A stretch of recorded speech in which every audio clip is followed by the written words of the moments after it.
నా family safe. కోర్టుకు వెళ్ళాను, మరి కేసు ఏమైందంటే నచ్చింది సైడే గెలిచింది. Really super engaging court room drama. నాకైతే నచ్చింది గైస్. ఈ మధ్యకాలంలో ఒక కోర్ట్ రూమ్ మూవీ నన్ను దీనిలాగా ఇంతలా ఇన్వాల్వ్ అయ్యేలా చేసింది లేదు. రైటింగ్ అంత సాలిడ్గా అనిపించింది. క్యారెక్టర్స్ కానీ, తీసుకున్న పాయింట్ కానీ, డైలాగ్స్ కానీ, కేసుని ట్యాకిల్ చేసిన వే కానీ అన్ని వర్కౌట్ అయ్యాయి. ప్లాట్ ఏంటంటే 19 ఏళ్ళ ఒక కుర్రాడి మీద కొన్ని కేసెస్ ఫైల్ చేస్తారు. 2 months కోర్టులో అన్నీ అయ్యాక ఇంకో 3-4 daysలో ఫైనల్ జడ్జిమెంట్, అది కూడా 14 years జైలు శిక్ష. ఈ టైంలో ఎవరో ఒకరు చెప్తే ఒక లాయర్ని కలవడానికి ఎక్యూజ్డ్ సైడ్ వాళ్ళు వెళ్తారు.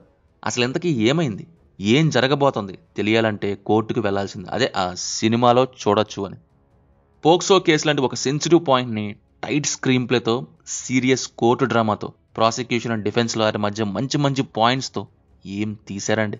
అసలు ఒక్క చోట కూడా ఏమాత్రం బోర్ కొట్టలేదు. లవ్ స్టోరీ కూడా స్మూత్గా హ్యాండిల్ చేశారు.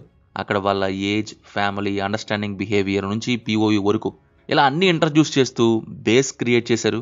ఇక కోర్టు సీన్స్ ఉన్నాయి, అవైతే రచ్చే.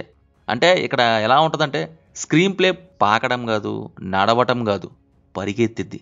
లవ్ స్టోరీ మధ్యలో టెన్షన్ క్రియేట్ అయ్యింది, కోర్టులో ఏమో కేసు పరిగెత్తి లాంటి tight screen play. Prosecution lawyer నుంచి ఎలా చేశారు, కేసుని ఎంత స్ట్రాంగ్ చేశారు, డిఫెన్స్ లాయర్ మరి ఆ చిక్కుల్ని విప్పాడా, అయితే ఎలా, ఏ విధంగా అని ఆ కోర్టులో మనమే ఉన్నట్టు అంతలా ఇన్వాల్వ్ చేసింది. క్వశ్చన్స్కి మించి క్వశ్చన్స్, వాటికి ఆన్సర్స్, ఎత్తుకి పై ఎత్తులు, వాటిపై ఎత్తులు, ఇలా ఒక ఆటే ఆడుకున్నారు, ఆడారు, చూసే నన్ను ఆడించారు ఎంగేజింగ్గా చూసేలా. అండ్ క్యారెక్టర్స్, రియల్లీ అన్ని క్యారెక్టర్స్ని చాలా బాగా యూటిలైజ్ చేసుకున్నారు. శివాజీ, ప్రియదర్శి, సాయి కుమార్ క్యారెక్టర్స్ నుంచి అందరిది ముందే వాళ్ళ క్యారెక్టర్స్ని ఎస్టాబ్లిష్ చేయడం వల్ల ప్రొసీడింగ్స్లో ఇది ఇంకా బాగా హెల్ప్ అయింది. Director Ram Jagadish and co writers అయిన వంశీధర్, కార్తికేయ ఈ రైటింగ్ అండ్ డైరెక్షన్ టీంని ఖచ్చితంగా అప్రిషియేట్ చేయాలి. బికాజ్ ఏదో ఒకలాంటి కేసు తీసుకొని తీసేద్దామని కాకుండా చాలా తెలివిగా డీల్ చేశారు. కేసుని మంచి రసభత్తరంగా తీర్చిదిద్దారు. పర్ఫార్మెన్సెస్ వైజ్ ఫస్ట్ శివాజీ గారు ఒకలాంటి టెన్షన్ అనమాట. ఆ క్యారెక్టర్ స్క్రీన్ మీద వస్తే మంగపతి అనే క్యారెక్టర్ ఉంటే ఆ క్యారెక్టర్నే చూస్తున్నా అనే ఫీలింగ్, అంతలా ఎక్సలెంట్ యాక్టింగ్ డెలివరీ చేశారు. నెక్స్ట్ ప్రియదర్శి, రోషన్, హర్షవర్ధన్, రోహిణి అండ్ సురభి గారి నుంచి ఎవ్రీ యాక్టర్ వాళ్ళ రోజులు చాలా మంచి పర్ఫార్మెన్స్ ఇచ్చారు. సాయి కుమార్ గారు కొద్దిసేపే ఉన్నా ఆయనకి పడ్డ క్యారెక్టర్ అండ్ డైలాగ్స్తో మెప్పించేశారు. బీజిఎం అండ్ సాంగ్స్ అయితే ఫ్లోలో బాగున్నాయి. Finally super engaging courtroom movie. తప్పకుండా చూడండి, నాకైతే బాగుంది, మిమ్మల్ని డిసప్పాయింట్ అయితే చేయదు.